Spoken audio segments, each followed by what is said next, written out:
الحمدللہ رب العالمین والصلاة والسلام علی رسول اللہ وعلی آلہ وصحبہ اجمعین ومن تبعہم بإحسان الی یوم الدین۔ اشہد ان لا الہ الا اللہ وحدہ لا شریک لہ واشہد ان محمدا عبدہ ورسولہ، اما بعد۔ قال الامام محمد بن عبد الوهاب رحمہ اللہ القاعدۃ الثالثہ ان النبی صلی اللہ علیہ وسلم سہر فی اناس متفرقین فی عباداتہم منہم من یعبد الملائکۃ ومنہم من یعبد الانبیاء والصالحین ومنہم من یعبد الاشجار والاحجار ومنہم من یعبد الشمس والقمر، وقاتلهم رسول اللہ صلی اللہ علیہ وسلم ولم یفرق بینہم، والدلیل قوله تعالی وقاتلوہم حتی لا تکون فتنۃ ویکون الدین کلہ للہ۔ اس سے پہلے القواعد الاربع کے شروع کے 2 قاعدے ہم پڑھ چکے ہیں، آج تیسرا قاعدہ ہے۔ پہلا قاعدہ یہ تھا کہ مکہ کے کفار اور مشرکین اللہ رب العالمین کو خالق، مالک، رازق جانتے تھے، مانتے تھے، یعنی توحید ربوبیت کا اقرار کرتے تھے۔ توحید الوہیت میں کوتاہی کرنے کی وجہ سے وہ کافر و مشرک ٹھہرے۔ معلوم یہ ہوا توحید ربوبیت اکیلے اگر کوئی ایک توحید کے 3 قسموں میں سے ایک قسم کو تسلیم کرتا ہے تو مسلمان نہیں ہوگا۔ اس کے لیے الوہیت اور اسماء و صفات ان دونوں کو تسلیم کرنا، اس پر ایمان لانا واجب ہے۔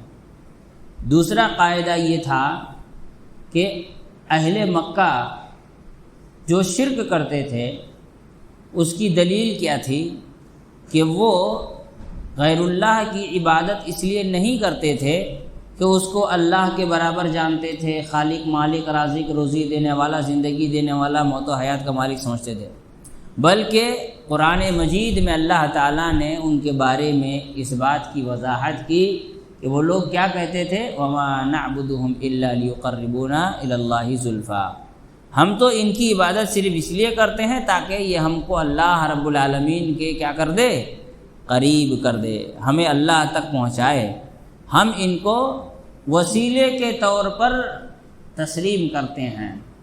تو معلوم یہ ہوا کہ جہاں اللہ رب العالمین کی ربوبیت، الوہیت، اسماء و صفات پر ایمان لانا واجب ہے، پہلا قاعدہ۔ دوسرا قاعدہ یہ ہے کہ عبادت اللہ کی ڈائریکٹ ہوگی، اس میں کسی قسم کے وسیلے نہیں اپنائے جائیں گے۔ یہ دوسرا قاعدہ گزرا۔ تیسرا قاعدہ یہاں پر یہ ہے کہ انسان کسی بھی شکل میں شرک کرتا ہو وہ مشرک ہی کہلائے گا، کسی بھی شکل میں، کسی بھی اینگل سے، کسی بھی زاویے سے۔ ہمارے یہاں بہت سارے لوگ کیا ہیں، شرک میں بھی فرق کرتے ہیں، ہے نا؟ کیا کرتے ہیں؟ شرک میں بھی فرق کرتے ہیں، جی یہ شرک ایسا ہے تو وہ شرک ویسا ہے۔ اللہ رب العالمین نے قرآن مجید میں صاف انداز میں اس بات کا ذکر کیا ہے، ان اللہ لا یغفر ان یشرک بہ ویغفر ما دون ذلک لمن یشاء۔ اللہ تعالیٰ قطعاً اس چیز کو معاف نہیں کرے گا کہ اس کے ساتھ شریک کیا جائے، اور اس کے علاوہ جس گناہ کو چاہے اپنی مشیت سے، اپنی قدرت سے، اپنے علم سے، اپنی حکمت سے، اپنی رحمت سے، اپنے فضل، اپنے احسان اور اپنی مہربانی سے معاف کر دے۔ یہ اس کی مرضی پر، اس کی مشیت پر، اس کے ارادے پر منحصر ہوگا، اسی پر ڈیپینڈ ہوگا۔ اب یہاں جو بات بتا رہے ہیں شیخ الاسلام محمد بن عبد الوہاب رحمۃ اللہ علیہ کہ مکے کے کافر صرف اور صرف بتوں اور مورتیوں کی پوجا نہیں کرتے تھے، وہ بہت سارے قسم کے شرک میں مبتلا تھے۔ کوئی نبیوں کی پوجا کرتا تھا، کوئی نیک لوگوں کی پوجا کرتا تھا، کوئی پتھروں کی پوجا کرتا تھا، کوئی سورج چاند کی پوجا کرتا تھا، ہے نا؟ تو چاہے آدمی کسی کی بھی عبادت کرے، سورج پوجے، چاند پوجے، پتھر پوجے، لکڑ پوجے، بلڈنگ پوجے، عمارت پوجے، پیسہ پوجے، ماں باپ پوجے، اللہ کے ولیوں، نبیوں اور رسولوں کی عبادت کرے، ہر صورت میں انسان مشرک ٹھہرے گا۔ انسان ہر صورت میں کیا ہوگا؟ مشرک ٹھہرے گا۔ شرک میں کوئی فرق نہیں، اس کی شکل بدل سکتی ہے لیکن اس کی گندگی میں کوئی کمی نہیں آئے گی۔ چنانچہ یہاں کہتے ہیں القاعدۃ الثالثہ، تیسرا قاعدہ، تیسرا قانون۔ کیا ہے تیسرا قاعدہ قانون؟ کہتے ہیں ان النبی صلی اللہ علیہ وسلم، اللہ کے رسول صلی اللہ علیہ وسلم، ظہرا، نبی بنائے گئے، ظاہر ہوئے، مبعوث کیے گئے، فی اناس، ایسے لوگوں کے درمیان، متفرقین فی عباداتہم، جو عبادتوں میں بالکل ایک دوسرے سے الگ الگ تھے۔ ہر کوئی عبادت میں ایک دوسرے سے الگ تھا۔ منہم من یعبد الملائکہ، ان میں سے کچھ ایسے تھے جو فرشتوں کی عبادت کرتے تھے۔ ومنہم من یعبد الانبیاء والصالحین، کچھ ایسے تھے جو نبیوں اور نیک لوگوں کی عبادت کیا کرتے تھے۔ ومنہم من یعبد الاشجار والاحجار، کچھ ایسے تھے جو پیڑ اور پتھر کو پوجتے تھے۔ ومنہم من یعبد الشمس والقمر، اور ان میں سے بہت سارے ایسے لوگ تھے جو سورج اور چاند کی پوجا کیا کرتے تھے۔ قاتلہم رسول اللہ صلی اللہ علیہ وسلم، رسول اللہ صلی اللہ علیہ وسلم نے سب سے کیا کی؟ جنگ کی۔ ولم یفرق بینہم، اور کسی میں بھی فرق نہیں کیا کہ چاند پوجتا ہے تو چلو کوئی بڑی بات نہیں، یہ پتھر پوجتا ہے تو زیادہ خطرناک ہے، چلو یہ تو خیر کوئی بات نہیں، نبی کو پوج رہا ہے اس میں دقت کی یہ بات ہے، یہ جو پتھر کو پوجتا ہے اس سے جھگڑا کرنا ہوگا، جو نبی کو پوجتا ہے اس کو چھوڑ دینا ہوگا۔ ایسا کیے نہیں کیے۔ اب کہتے ہیں دلیل کیا ہے؟ اللہ تعالیٰ نے فرمایا وقاتلوہم، ان سے لڑائی کیجیے، حتی لا تکون فتنہ، یہاں تک کہ فتنہ ختم ہو جائے، ویکون الدین کلہ للہ، اور دین اور ایمان سب کیا ہو جائے؟ اللہ رب العالمین کے لیے خالص ہو جائے۔ اب کہتے ہیں کہ کیا مکہ کے لوگ یا دوسرے لوگ دوسری چیزوں کی پوجا کرتے تھے؟ اس کی دلیل کیا ہے؟ کہتے ہیں دلیل الشمس والقمر، سورج اور چاند کو پوجنے کی دلیل کیا ہے؟ اللہ تعالیٰ نے فرمایا وَمِنْ آیَاتِهِ اللَّيْلُ وَالنَّهَارُ، اللہ تعالیٰ کی قدرت کی نشانیوں میں سے کیا ہے؟ دن اور رات ہیں۔ وَالشَّمْسُ وَالْقَمَرُ، سورج اور چاند ہے۔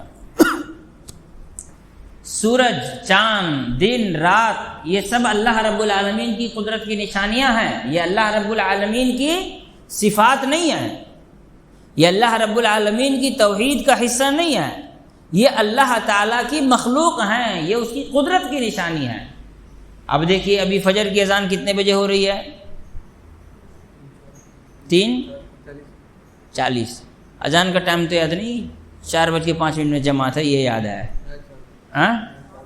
3:40، 4 بجے جماعت ہے۔ ہاں 3:40 میں اذان ہو رہی ہے۔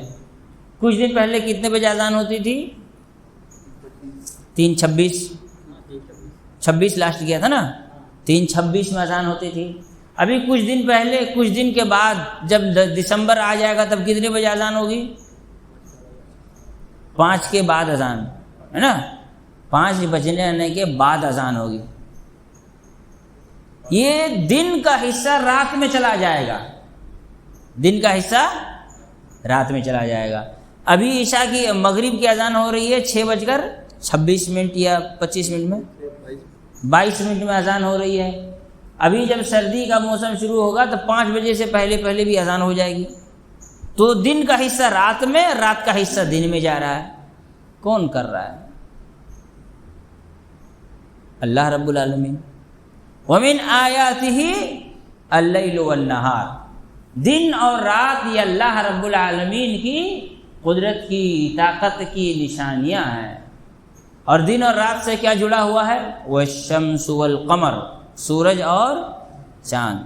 جس کی تم پوجا کر رہے ہو، جس کو تم سجدہ کر رہے ہو، جس کی تم عبادت کر رہے ہو، اس کو ڈبانے والا اور نکالنے والا کوئی ہے، یعنی یہ خود مجبور ہے۔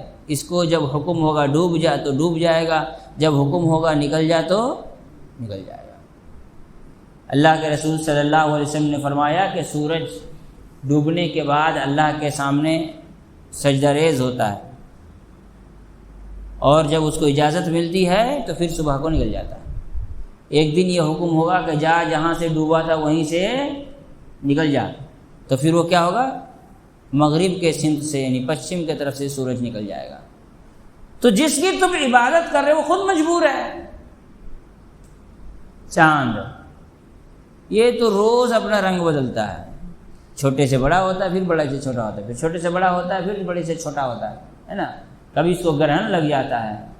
الشمس والقمر آیتان من آیات اللہ لا یخسفان لموت احد ولا لحیاتہ۔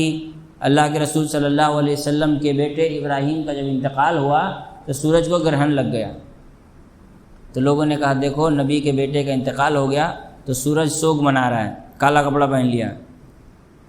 گرہن ہو گیا مطلب کیا ہے؟ کالا داغ آ گیا تو کالا کپڑا پہن لیا، یہ ماتم کر رہا ہے، اب سورج سوگ منا رہا ہے۔ تو اللہ کے رسول صلی اللہ علیہ وسلم نے لوگوں کو بلایا، نصیحت کی اور کہا ان الشمس والقمر آیتان من آیات اللہ لا یخسفان لموت احد ولا لحیاتہ۔ سورج اور چاند یہ اللہ کی قدرت کی نشانی ہے، کسی کے پیدا ہونے یا مرنے سے اس پر کوئی ایفیکٹ پڑنے والا نہیں ہے، کوئی اثر پڑنے والا نہیں ہے۔ یہ جو لٹریچر کے کھلاڑی ہوتے ہیں نا، وہ ایسے ہی لکھتے ہیں، اس دن چاند کچھ بڑا سا تھا، ہواؤں میں کچھ نرمی سی تھی، مٹی کچھ خوشبو سی آ رہی، مٹی سے بھینی بھینی خوشبو آ رہی تھی، جیسے میری شادی میں سب جھوم رہے ہوں۔ ابے تو خود ہی نہیں جھوم رہا تھا، دنیا کیا جھومے گی تیری شادی میں، ہے نا۔ یہ لکھنے والے ایسے لکھتے ہیں، لٹریچر والے اسی طرح لکھتے ہیں۔ تو وہی کہ نبی کے بیٹے کا انتقال ہوا، چاند بھی رونے لگا، سورج بھی رونے لگا، یہ ہو گیا۔ یہ ساری کی ساری چیزیں کیا ہیں؟ یہ اللہ رب العالمین کی قدرت کی نشانی ہے، یہ اللہ رب العالمین کی قدرت کی نشانی ہے، یعنی یہ اللہ کے مخلوق ہے۔ تو پھر آگے کیا کہا؟ لا تسجدوا للشمس ولا للقمر واسجدوا للہ الذی خلقہن ان کنتم ایاہ تعبدون۔ لہذا تم سورج کی اور چاند کی عبادت نہ کرو، سورج اور چاند کو سجدہ نہ کرو، بلکہ کس کو سجدہ کرو؟ اللہ رب العالمین کو سجدہ کرو، جس اللہ رب العالمین نے ان کو پیدا کیا ہے۔ ان کنتم ایاہ تعبدون، اگر تم اللہ تعالیٰ کی عبادت کرتے ہو۔ تو اللہ تعالیٰ نے سورج چاند کی عبادت سے منع کیوں کیا؟ لوگ کرتے تھے تبھی نہ منع کیا، لوگ کرتے تھے تبھی منع کیا۔ تو معلوم یہ ہوا کہ لوگ سورج اور چاند کی عبادت کرتے تھے۔ اللہ کے رسول ابراہیم علیہ السلام رات کو ستارہ دیکھے تو کیا دیکھا؟ سورج ستارہ چمک رہا ہے، کہا کہ یہ میرا رب ہے۔ جیسے ڈوب گیا، جو ڈوب جائے وہ رب نہیں ہو سکتا۔ پھر دیکھا ایک چاند، ایک دم چمکتا ہوا چاند نکلا، اتنا خوبصورت چاند، تو کہا کہ یہ میرا رب ہے۔ وہ ڈوب گیا تو کہا یہ بھی میرا رب نہیں ہو سکتا۔ پھر دیکھا سورج نکلا، کہا ھذا ربی ھذا اکبر، یہ سب سے بڑا ہے، یہی میرا رب ہے۔ لیکن جب سورج ڈوب گیا تو ایسی صورت میں کیا کہا کہ جو ڈوب جائے، جو ہلاک ہو جائے، جو ختم ہو جائے، جس کی روشنی چھن جائے، وہ میرا رب نہیں ہو سکتا۔ تو یہ مجبور چیزیں رب نہیں ہو سکتی۔ اللہ کے علاوہ جتنی کی عبادت کی جاتی ہے سب مجبور ہیں، کیونکہ اللہ رب العالمین کیا ہے؟ وَهُوَ الْقَاهِرُ فَوْقَ عِبَادِهِ، وہ تمام چیزوں پر قاہر، مطلب کیا ہے؟ مکمل کنٹرول رکھنے والا ہے، تمام چیزوں پر قدرت اور کنٹرول رکھنے والا ہے۔ جو کنٹرول رکھے وہ رب ہے، اسی لیے کہا گیا وَاسْجُدُوا لِلَّهِ الَّذِي خَلَقَهُنَّ، تم اللہ کی عبادت کرو جس نے ان سورجوں کو، اس سورج کو، چاند کو، ستارے کو، زمین و آسمان کو، ان تمام چیزوں کی کیا کی ہے؟ تخلیق کی ہے، تمام چیزوں کو پیدا کیا ہے۔ ہمارے یہاں ہندوستان میں غیر مسلم یہ نہیں کہتے ہیں کہ تم بھی مورتی پوجا کرو، لیکن یہ ضرور کہتے ہیں کہ جس زمین پر رہتے ہو وہ دھرتی ماں ہے، اس کی پوجا کرو، ہے نا؟ کہتے ہیں کہ نہیں کہتے ہیں؟ ہمارے یہاں سیاست انسان سے شرک کرنے کے لیے کہتی ہے اسی انداز میں کہ زمین کی پوجا کرو۔ ایک بات بتا دیں، ہندو دھرم میں ماں کا مطلب یہ ہو جو پوجنے لائق، ماں کا مطلب یہ ہوتا ہے پوجنے لائق، اسی لیے گنگا ماں ہے، گائے ماں ہے، یمنا ماں ہے، زمین، ابا ہی نہیں ہے۔ ابا کہاں ہیں؟ معین الدین چشتی، حضرت بل ہے نا، پھرپھرا شریف والے، یہاں ابا ہیں، یہاں ایک بھی ماں نہیں ہے۔ دونوں تو بھائی ہو گئے، ایک کے پاس ابا ہے، ایک کے پاس اماں ہے۔ پڑھو، نکاح پڑھا دیا ہے ان لوگوں کا، بولو قبول ہے۔ یہ حال ہے دنیا میں لوگ۔ تو کیا کہا گیا؟ دوسری بات، وَدَلِيلُ الْمَلَائِكَةِ، فرشتوں کی عبادت کی دلیل کیا ہے؟ وَلَا يَأْمُرَكُمْ أَن تَتَّخِذُوا الْمَلَائِكَةَ وَالنَّبِيِّينَ أَرْبَابًا، اور تم کو اس بات کا اللہ حکم نہیں دیتا کہ تم فرشتوں اور نبیوں کو رب بنا لو۔ اللہ تعالیٰ تمہیں فرشتوں اور نبیوں کو رب بنانے کا حکم نہیں دیتا، لہذا فرشتوں اور نبیوں کی عبادت نہیں کی جائے گی۔ فرشتوں اور نبیوں کی عبادت نہیں کی جائے گی۔ بعض روایتوں میں آتا ہے کہ مکے میں خانہ کعبہ میں ابراہیم علیہ السلام اور اسماعیل علیہ السلام کی بھی تصویریں رکھی ہوئی تھیں۔ بعض روایتوں میں یہ بھی ملتا ہے، سیرت کی کتابوں میں ملتا ہے۔ اب کہاں تک صحیح ہے، لیکن یہ باتیں بھی ہیں کہ لوگ ان کی عبادت کرتے تھے۔ کن کی؟ نبیوں کی، فرشتوں کی عبادت کرتے تھے۔ اللہ رب العالمین نے فرشتوں کی بھی عبادت سے منع کیا، کیونکہ فرشتے خود اللہ کی عبادت کرتے ہیں۔ فرشتے خود اللہ کی عبادت کرتے ہیں۔ وَيَفْعَلُونَ مَا يُؤْمَرُونَ، وہ وہی کرتے ہیں جس چیز کا اللہ تعالیٰ ان کو حکم دیتا ہے، وہ اپنی مرضی سے کچھ نہیں کرتے، وہ خود اللہ کی عبادت کرتے ہیں۔ تم اس کی عبادت کیوں کر رہے ہو جو خود دوسروں کی عبادت کرے؟ اس لیے اس کی عبادت کرو جو کسی دوسرے کی عبادت نہ کرے۔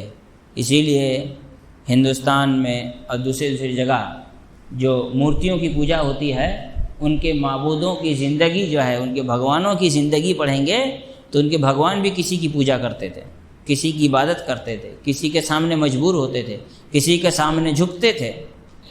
جو مجبور ہو، کسی کے سامنے جھک جائے، جو کمزور پڑ جائے، وہ رب نہیں ہو سکتا۔ قرآن مجید اور حدیث رسول میں کہیں نہیں ملے گا کہ اللہ تعالیٰ کسی کی عبادت کرتا ہے، صرف طارق جمیل کی تقریر میں ملے گا، ہے نا۔ میرے نبی کا جنازہ سب سے پہلے اللہ نے پڑھی، نہ کہا نا طارق جمیل نے۔ اب اس نے کون سا شراب پی کے تقریر کیا تھا، بھانگ کھا کے نہیں معلوم، لیکن اس نے کہا نا صرف طارق جمیل کی تقریر میں اس طرح کی بات ہے۔ اس جیسے دو چار بیوقوف مولوی لوگ ہیں، مل جائے گا، لیکن کہیں قرآن میں حدیث میں ہے کہ اللہ رب العالمین کسی کی عبادت کرتا ہے، کسی کو سجدہ کرتا ہے، کسی سے دعائیں کرتا ہے۔ ہمارے یہاں کچھ لوگ کچھ پاگل آدمی بھی ملتے ہیں، کیا حال ہے جی؟ اللہ کا دعا۔ اللہ کا دعا کا مطلب ہے اللہ کی رحمت بول بیوقوف۔ اللہ کا دعا کیا ہوتا ہے؟ اللہ دعا تھوڑی کرے گا، وہ تو دعا قبول کرے گا۔ بولتے ہیں نا بہت سارے لوگ، کچھ لوگ نا زیادہ اچھا بولنے کے چکر میں غلط بولتے ہیں۔ ابھی میں جب نکلا تانتی باغ سے آنے کے لیے، راستے میں ایک آدمی ملا۔ اب سوچئے ایسے آدمی مل جاتے ہیں، غصہ بھی آ جاتا ہے، ہنسی بھی آتی ہے۔ بولا کیا حال ہے؟ بولتا انا للہ۔ اس کا بولا الحمدللہ۔ بولے کیا تھا بھائی؟ پہلے انا للہ پھر الحمدللہ کا بولنے کا مطلب کیا ہے؟ بولے کیا حال ہے؟ تو بولتا انا للہ، ہے نا۔ بہت سارے لوگ کہتے ہیں انشاءاللہ کمائی ہو رہی ہے، انشاءاللہ کمائی ہوگی، الحمدللہ کمائی ہو رہی ہے۔ اس کو پتہ نہیں انشاءاللہ کمائی ہو رہی ہے، کچھ بھی آدمی لوگ بولتے رہتے ہیں۔ اسی طرح بولے اللہ کی دعا، اللہ کی دعا نہیں ہے، اللہ تعالیٰ دعا قبول کرتا ہے، اللہ کی رحمت، دعا مخلوق کرے گی، اللہ کیوں دعا کرے گا؟ معبود جو ہو وہ کسی کی عبادت نہیں کر سکتا۔ تم جس کی عبادت کر رہے ہو وہ خود ہی تو اللہ کی عبادت کر رہا ہے، پھر تم اس کو کیسی رب مان سکتے ہو؟ اسی طرح سے آگے اللہ رب العالمین نے ایک اور جگہ اس بات کا ذکر کیا، کس چیز کا؟ کہ نبیوں کی عبادت۔ وَدَلِيلُ الْأَنْبِيَاءِ، نبیوں کی عبادت کا دلیل کیا ہے؟ وَإِذْ قَالَ اللَّهُ يَا عِيسَى ابْنَ مَرْيَمَ أَأَنْتَ قُلْتَ لِلنَّاسِ اتَّخِذُونِي وَأُمِّي إِلَٰهَيْنِ مِن دُونِ اللَّهِ قَالَ سُبْحَانَكَ مَا يَكُونُ لِي أَنْ أَقُولَ مَا لَيْسَ لِي بِحَقٍّ إِن كُنتُ قُلْتُهُ فَقَدْ عَلِمْتَهُ تَعْلَمُ مَا فِي نَفْسِي وَلَا أَعْلَمُ مَا فِي نَفْسِكَ إِنَّكَ أَنْتَ عَلَّامُ الْغُيُوبِ۔ اللہ تعالیٰ قیامت کے دن عیسیٰ علیہ السلام کو بلا کر کے پوچھے گا کہ اے عیسیٰ ابن مریم، کیا تم نے لوگوں سے کہا تھا کہ میری اور میری امی کی عبادت کرنا اللہ کے علاوہ، ہم دونوں کو رب بنا لینا، اللہ بنا لینا؟ قالوا سبحانک ما یکون لی ان اقول ما لیس لی بحق، تو عیسیٰ علیہ السلام کہیں گے اے اللہ تیری ذات پاک ہے، میں ایسی بات کیسے کہہ سکتا ہوں جسے کہنے کا مجھے حق ہی حاصل نہیں ہے؟ اگر میں ایسا کہا ہوتا تو اسے ضرور جانتا، کیونکہ میرے دل میں جو ہے وہ تو جانتا ہے، لیکن تیرے علم میں جو پوشیدہ ہے وہ میں نہیں جانتا ہوں۔ تو یہاں پر اللہ تعالیٰ نے بھی اس بات کی وضاحت کر دی کہ عیسیٰ علیہ السلام کے لوگ عبادت کرتے ہیں کہ نہیں کرتے ہیں؟ عیسائی لوگ عیسیٰ علیہ السلام کی عبادت کرتے ہیں۔ وہ کس کی عبادت کرتے ہیں؟ نبیوں کی عبادت کرتے ہیں، نبی کی عبادت کرتے ہیں۔ اچھا، اگر کوئی نبی کی عبادت کرے تو مشرک، اور بابا کی کرے تو مسلمان۔ یہ نبی کے ساتھ ظلم نہیں ہو رہا ہے، ہاں، نبی کے ساتھ ظلم نہیں ہو رہا ہے۔ کوئی بابا کو سجدہ کرے تو مسلمان، اور کوئی عیسیٰ علیہ السلام کو رب مان لے تو مشرک ہو جائے، ہے نا۔ ہمارے یہاں لوگ باباؤں کی کرامت اتنی کرتے ہیں، اتنا قصہ سناتے ہیں کہ نبیوں کے شان میں گستاخی کر جاتے ہیں۔ خود کیا ہے؟ ولیوں کو جو چاہیں خدا کر دکھائیں، نبیوں کا رتبہ، ولیوں کا رتبہ نبی سے بڑھائیں۔ نبیوں کو جو چاہیں خدا کر دکھائیں، ولیوں کا رتبہ نبی سے بڑھائیں۔ یہ علامہ الطاف حسین حالی رحمۃ اللہ علیہ نے شعر کہا تھا کہ نبیوں کو جو چاہیں خدا کر دکھائیں، یعنی اللہ تعالیٰ نبیوں سے یہ معجزات کر کے دکھاتا ہے، لیکن دنیا والوں کا کیا حال ہے؟ ولیوں کا رتبہ نہیں، نبیوں کو جو چاہیں خدا کر دکھائیں، ولیوں کا رتبہ نبی سے بڑھائیں۔ یہ ولی لوگوں کو نبی سے بھی آگے لے کے چلے گئے۔ وہ ایک ہاشمی میاں ہے نا، وہ تقریر کر رہا ہے، کہا ایک بریلی کا عیسیٰ علیہ السلام کا عیسائی سے مناظرہ ہو گیا، جھگڑا ہو گیا، تو کہے کہ تمہارے عیسیٰ علیہ السلام کی کرامت کیا ہے؟ تو کہا بھائی قرآن میں لکھا ہوا، تمہارے قرآن میں لکھا ہوا ہے، وَرَسُولًا إِلَىٰ بَنِي إِسْرَائِيلَ أَنِّي قَدْ جِئْتُكُم بِآيَةٍ مِّن رَّبِّكُمْ أَنِّي أَخْلُقُ لَكُم مِّنَ الطِّينِ كَهَيْئَةِ الطَّيْرِ فَأَنفُخُ فِيهِ فَيَكُونُ طَيْرًا بِإِذْنِ اللَّهِ وَأُبْرِئُ الْأَكْمَحَ وَالْأَبْرَصَ وَأُحْيِي الْمَوْتَىٰ بِإِذْنِ اللَّهِ، کہ وہ عیسیٰ علیہ السلام کی کرامت یہ ہے، معجزہ یہ ہے کہ مٹی کا پرندہ بنا کے پھونک مارتے ہیں تو اڑنے لگتا ہے نا۔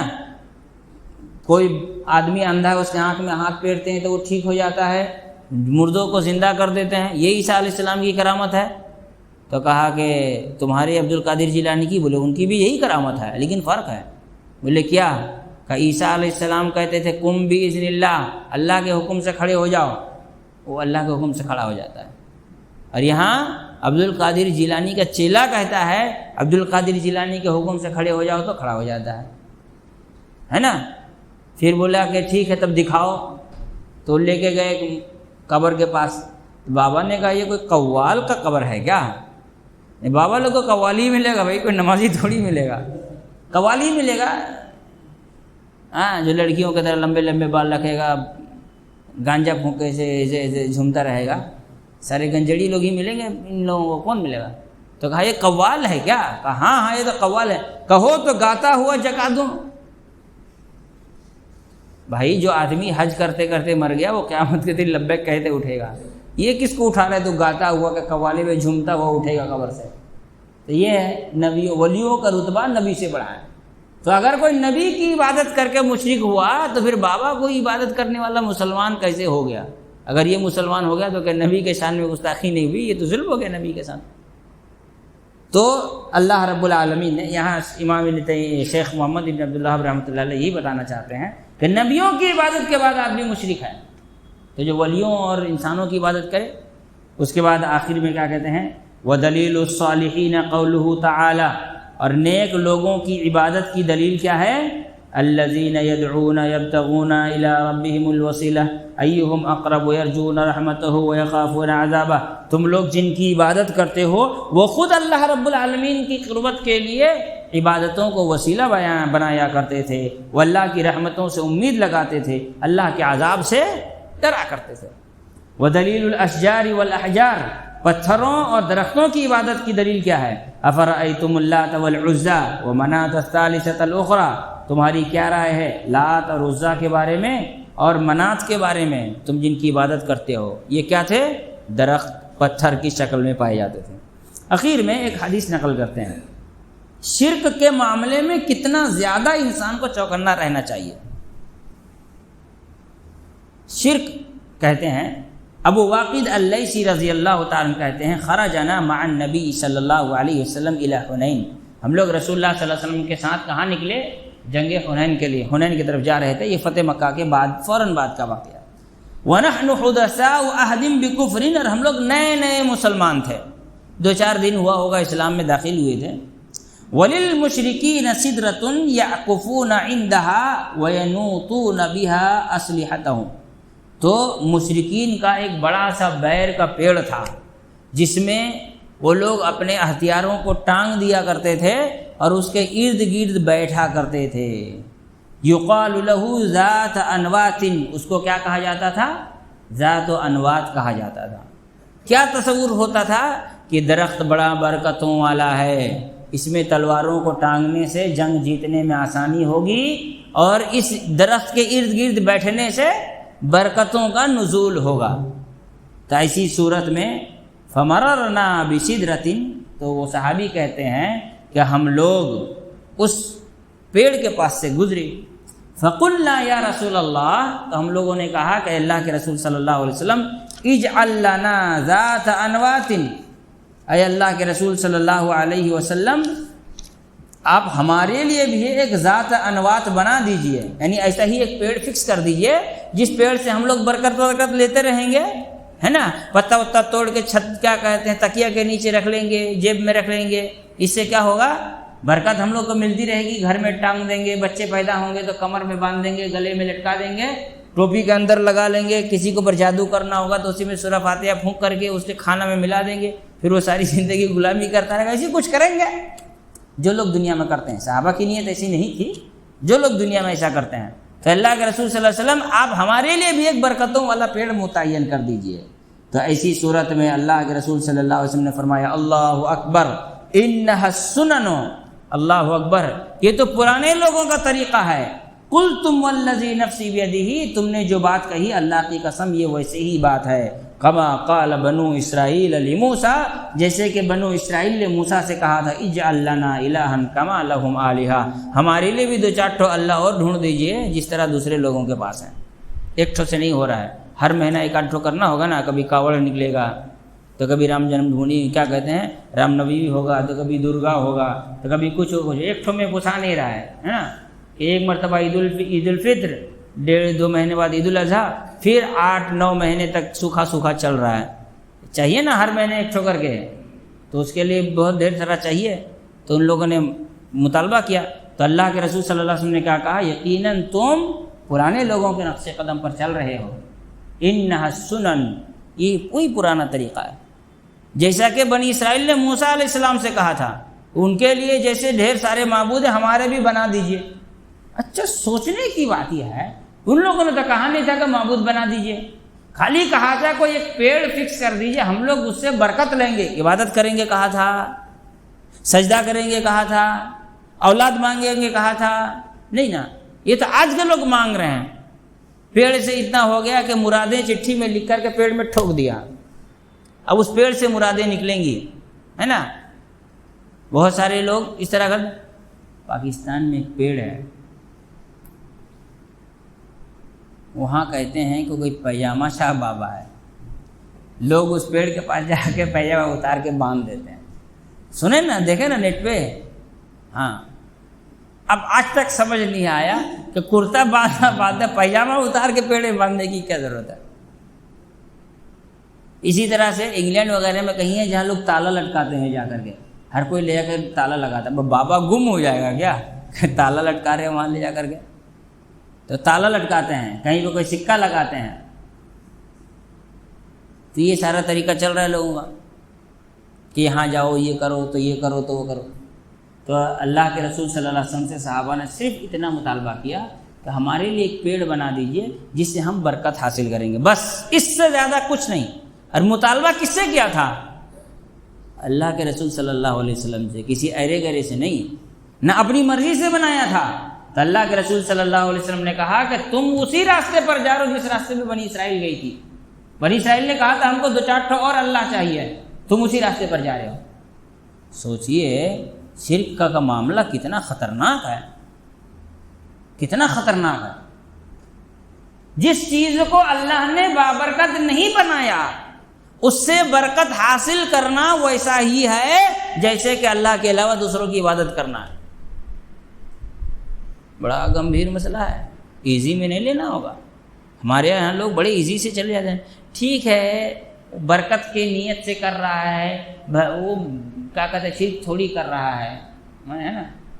آدمی ایک بات بتا دیں، اکثر لوگ ہمارے یہاں بات کو سمجھتے نہیں صحیح سے۔ برتھ ڈے منانا کیا ہے؟ یہ برتھ ڈے منانا کیا ہے؟ بدعت ہے، حرام ہے۔ کیسے حرام ہوا؟ غیر مسلموں کی مشابہت ہے، یہی نا فتویٰ دیتے ہیں۔ ہم بولے ٹوٹلی غلط، رانگ وے پہ جا رہے ہیں۔ پر غیر مسلم کی مشابہت کیسے ہوئی؟ غیر مسلم دین سمجھ کر تھوڑی برتھ ڈے منا رہا ہے، تو کیا برتھ ڈے حلال ہے؟ نہیں۔ دیکھیے راستہ صحیح ہونا چاہیے تب بات سمجھ میں آئے گی۔ جس دن کو اللہ نے برکت والا نہیں بنایا، جس دن کو اللہ تعالیٰ نے دوسرے دنوں کے اوپر اہمیت اور فوقیت نہیں دی، جس دن کو اللہ تعالیٰ نے امپورٹنس نہیں دیا، تم اس دن کو امپورٹنس دے رہے ہو، یہ تمہاری غلطی ہے، اسی لیے برتھ ڈے حرام ہے۔ غیر مسلموں کی مشابہت، کتنے غیر مسلم ہیں جو برتھ ڈے ہی نہیں مناتے ہیں؟ برتھ ڈے منانا غیر مسلم کی مشابہت ہے؟ کون سے کس دنیا کے کس مذہب میں برتھ ڈے منانا دین کا حصہ ہے؟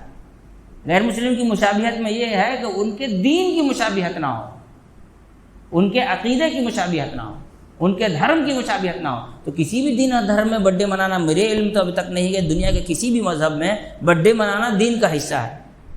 جب کہا جاتا ہے کہ جی یہ غیر مسلموں کی مشابہت ہے، تو نوجوان لڑکا بولتا ہے کہ بھائی ان کی مشابہت تو ہو نہیں رہی، یہ تو کلچر کا حصہ ہے۔ پھر وہ اس چیز کو غلط نہیں مانتا، پھر کہتا ہے ٹھیک ہے کوئی بات نہیں ہے، مشابہت ہے تو ہے، بہت ساری چیز تو مشابہ کرے، داڑھی چھل کے بھی اسی کے جیسا گھوم رہے ہیں تو برتھ ڈے بھی منا لیا۔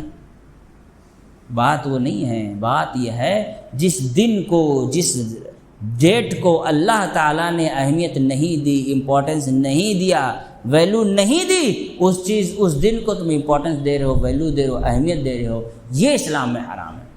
جس طرح سے جس درخت کو اللہ تعالیٰ نے بابرکت نہیں بنایا، تم برکتوں والا سمجھ رہے ہو، تو تم بنی اسرائیل کے راستے پر جا رہے ہو، جیسے وہ دوسرے معبود ڈھونڈ رہے تھے تم اسی طرح کی حرکتیں کر رہے ہو۔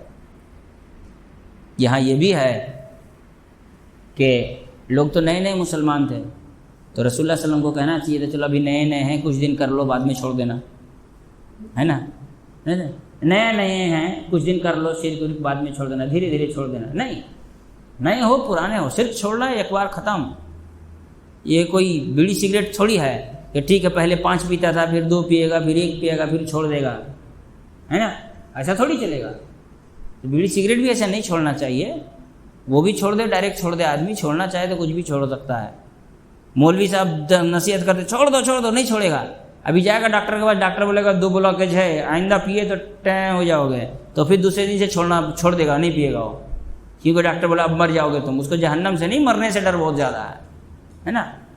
تو یہ ہے کہ اگر اللہ تعالیٰ نے کسی چیز کو برکتوں والا نہیں بنایا، آپ اس کو برکتوں والا سمجھتے ہیں، تو یہ آپ کے لیے بڑا نقصان دہ ہے۔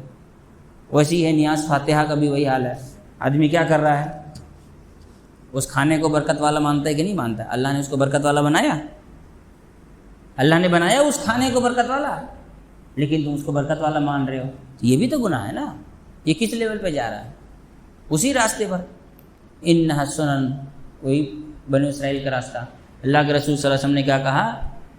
لَتَتَّبِعَنَّ سُنَنَ الَّذِينَ مَنْ كَانَ قَبْلَكُمْ، تم اپنے سے پہلے والوں کے راستے پر چلو گے، شبرم بشبرن وزرعم بزرع، ایک بتا، ایک ہاتھ، ایک انچ ان کے نقشے قدم پر چلو گے۔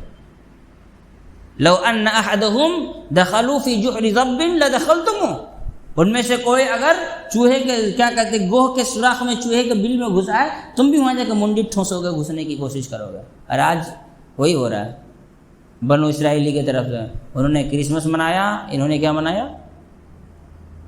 عید میلاد النبی۔ دیکھیے ہر مہینے میں کچھ نہ کچھ ہے۔ یہ محرم گیا، یہ سفر کا مہینہ منحوس مانے گا یہ کم وقت لوگ، پھر ربیع الاول آئے گا، پھر ربیع الاخر جیسی جائے گا، جمادی الاول، جمادی الاخر میں بھی نہیں، سفر کے مہینے میں ہے نا۔ حضرت حسین کا 40واں تو ہے ہی ہے، کہاں خالی گیا؟ حضرت حسین کا 40واں نہیں ہے سفر کے مہینے میں، حضرت حسین کا 40واں ہے سفر کے مہینے میں۔ پھر اس کے بعد حضرت علی کا کچھ ہے، اس ایسے ہر مہینے کچھ نہ کچھ رہے گا عرس۔ ہاں وہ کھیر پوری تو بس مولانا لوگ کو پیٹ بھرنے کے لیے چاہیے کھیر پوڑی، ہاں چنا جلیبی، یہ سب کرتے کرتے وہ شعبان آئے گا، پھر رمضان، پھر چل رہا 12 مہینے کچھ نہ کچھ لگا رکھا ہے، یعنی ہر مہینے میں امام صاحب کو 10,000 روپے ایکسٹرا تو چاہیے۔ چلیے اللہ تعالی ہم تمام لوگوں کو ہر قسم کے شرک و بدعت سے اپنی آپ کو بچانے کی توفیق عطا فرمائے۔